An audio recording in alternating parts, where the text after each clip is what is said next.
pointless sea can be found off the coast of Cornwall? Is it the silent C in the word Scilly? Of Scilly Isles? Darling, very good. Oh, You got a bit overexcited. I thought you were going to have an asthma attack. Well, I was remembering a holiday to Tresco in 2005. Did you have fun? I had a terrific time. It's wonderful. Fell off a quad bike and cried. Listened to a lot of James Blunt. Great time. So the Scilly Isles used to be spelt Scilly, as in S-I-L-L-Y. There was no C in it. But the locals added the C around 1570s because the word Scilly at one time had meant sort of happy and blessed. But it had become a word that meant foolish and they didn't want to be described as such, so they put the letter C in. The Solonians, as the islanders are called, refer to the Isles of Scilly or just Scilly, but not the Scilly Isles. I have to say, I'm going to give a shout-out to the Turk's Head on St Mary's.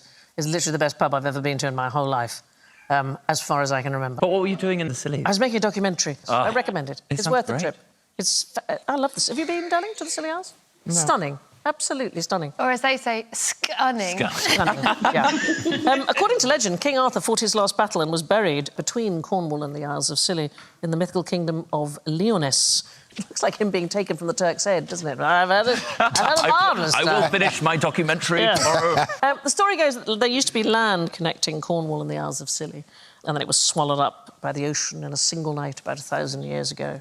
And there are people who claim, if you listen very carefully, you can still hear the bells of Lyonnesse's 140 submerged churches ringing underwater. What, so it's a whole island that went under? Well, it isn't true, darling. Water has separated Cornwall from the Isles for longer than Britain has been separated from France. You provide us with these little thrills and then you take them away. Just steal it from you. We were separated from France. Yes, darling. So Britain and Europe were linked by a landmass, Doggerland. What is this wizardry? Yes, until it was flooded, about 7th millennium BC. Yeah. Wow. I tell you something that can be found in the area, in the waters there, which I do think is amazing, is the salp.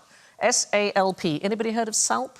I love this. So it's hollow, it's jellyfish-like, barrel-shaped, it's transparent, it's a sea creature.